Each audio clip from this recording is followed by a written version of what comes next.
नमस्कार दोस्तों, स्वागत है आपका आज के मुख्य समाचारों में। जी हां दोस्तों, आपको यहां पर देखने को मिलेंगी सुबह से लेकर शाम तक की तमाम बड़ी खबरें मुख्य समाचार ब्रेकिंग न्यूज अपडेट्स के रूप में। तो चलिए दोस्तों, जान लेते हैं आज की पहली बड़ी खबर।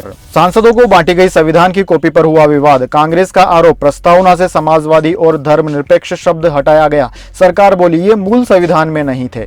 जी हां दोस्तों, संसद में जारी स्पेशल सेशन के बीच नया विवाद खड़ा हो गया है। कांग्रेस ने आरोप लगाया है कि नई संसद के उद्घाटन के दौरान सांसदों को संविधान की जो कॉपी बांटी गई है उसमें छपी प्रस्तावना से सेकुलर और सोशलिस्ट शब्द हटा दिए गए हैं। इसके जवाब में सरकार ने कहा है कि संविधान की कॉपी में मूल संविधान की प्रस्तावना शामिल की गई है जिसमें सेकुलर और सोशलिस्ट शब्द नहीं थे। दरअसल दोस्तों, संविधान की प्रस्तावना में ये दोनों शब्द 1976 में 42वें संविधान संशोधन के जरिए शामिल किए गए थे। इस विवाद का कानूनी पहलू भी है। दरअसल दोस्तों, सुप्रीम कोर्ट अपने एक फैसले में संविधान की प्रस्तावना को संविधान का हिस्सा मान चुका है। ऐसे में अगर इसमें से कोई भी शब्द हटाना या शामिल करना है तो एक अन्य संविधान संशोधन की जरूरत पड़ेगी।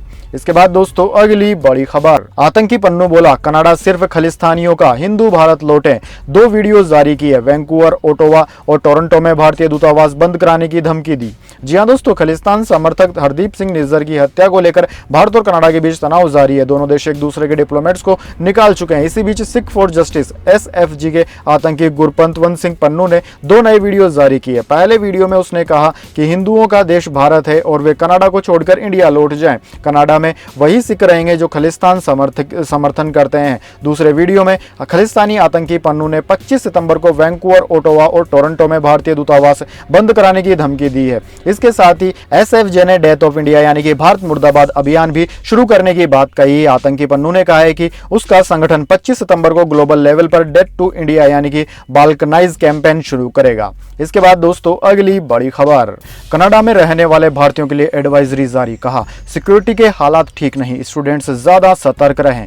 जी हां दोस्तों, खालिस्तानी आतंकी हरदीप सिंह निज्जर की हत्या के मुद्दे पर भारत और कनाडा के बीच तनाव बढ़ता ही जा रहा है। कनाडा ने मंगलवार को अपने नागरिकों को भारत के कुछ खास हिस्सों में न जाने के लिए एडवाइजरी जारी की है। बुधवार को भारत ने भी इसी तरह की एडवाइजरी जारी कर दी। दरअसल दोस्तों, कनाडा में खालिस्तानी आतंकी हरदीप सिंह निज्जर की हत्या का आरोप वहां के प्रधानमंत्री जस्टिन ट्रूडो ने भारत पर लगाते हुए हमारे एक डिप्लोमेट को निकाल दिया। जवाब में भारत ने भी कनाडा के एक डिप्लोमेट को एक्सपेल कर दिया है। दोस्तों, आपकी जानकारी के लिए बता दें, मंगलवार को कनाडा की तरफ से जारी एडवाइजरी के बाद भारत के विदेश मंत्रालय ने भी कनाडा में रहने वाले अपने नागरिकों के लिए एक एडवाइजरी जारी की। कहा गया कि कनाडा में जारी भारत विरोधी एक्टिविटीज के मद्देनजर वहां रहने वाले या वहां की यात्रा पर जाने वाले नागरिकों को सलाह दी जाती है कि वे बहुत सतर्कता बरतें। हालिया वक्त में देखा गया है कि कनाडा में मौजूद इंडियन डिप्लोमेट्स और इंडियन कम्युनिटी के एक खास तबके को धमकियां दी जा रही है। ये वे लोग हैं जो भारत विरोधी एजेंडे का विरोध करते हैं। इसके बाद दोस्तों, अगली बड़ी खबर। 50 साल के निचले स्तर पर आ गई लोगों की बचत। खड़गे बोले,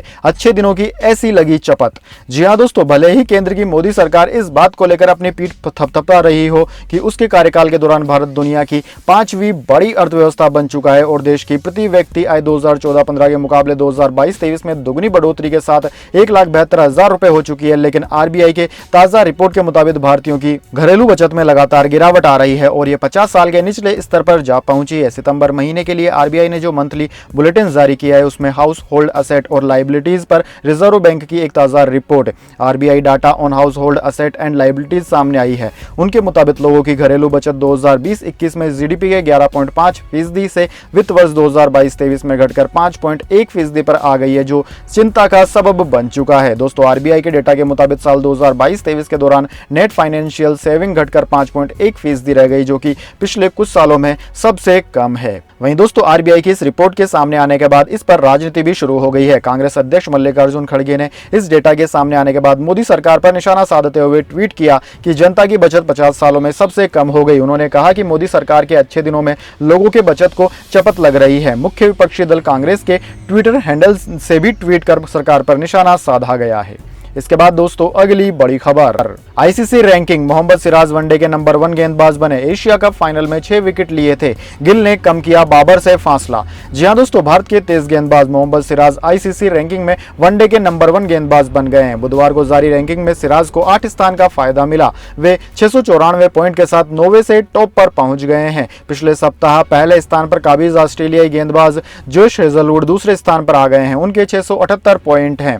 दोस्तों, आपकी जानकारी के लिए बता दें मोहम्मद सिराज के अब 694 पॉइंट हो गए हैं। फिलहाल दोस्तों आपकी जानकारी के लिए बता दें, इसके अलावा भारत का एक खिलाड़ी और जिसका नाम कुलदीप यादव है वह भी टॉप 10 में है। कुलदीप यादव फिलहाल 9वें नंबर पर हैं। मोहम्मद सिराज को एशिया कप के फाइनल में श्रीलंका के खिलाफ 6 विकेट लेने का फायदा रैंकिंग में मिला है। 17 सितंबर को कोलंबो में खेले गए एशिया कप फाइनल में भारतीय गेंदबाज सिराज ने महज 21 रन देकर 6 विकेट चटका लिए थे। इसके बाद दोस्तों अगली बड़ी खबर, कनाडा भारत तनाव पर दुनिया का नजरिया। अमेरिका बोला जांच में साथ दे भारत। ऑस्ट्रेलिया ने कहा हमने भारत के सामने चिंता जताई। जी हां दोस्तों, कनाडा के प्रधानमंत्री जस्टिन ट्रूडो ने भारत पर खालिस्तानी आतंकी हरदीप सिंह निज्जर की हत्या का आरोप लगाया है। उन्होंने भारतीय डिप्लोमेट्स को भी देश से निकाल दिया है। इससे भारत और कनाडा के रिश्तों में अब तनाव बढ़ गया है। इसी बीच दुनिया भर के लीडर्स भी इस मामले में चिंता जता रहे हैं। सबसे पहले अमेरिका का रिएक्शन सामने आया। मंगलवार को उन्होंने कहा कि हम मामले को लेकर चिंतित हैं। इसमें कनाडा की जांच पूरी होना जरूरी है जिससे दोषियों को सजा मिल सके। हम भारत से जांच में कनाडा का सहयोग करने की अपील करते हैं। इसके अलावा ऑस्ट्रेलिया के विदेश मंत्रालय के प्रवक्ता ने मंगलवार को कहा कि ऑस्ट्रेलिया भारत के खिलाफ इस आरोप को लेकर काफी गंभीर है। हमारा मानना है कि सभी देशों को संप्रभुता और कानून के शासन का सम्मान करना चाहिए। हम इस मामले में अपने साझेदारों से संपर्क में हैं। हमने भारत में सीनियर लेवल पर अपनी चिंता जाहिर की है।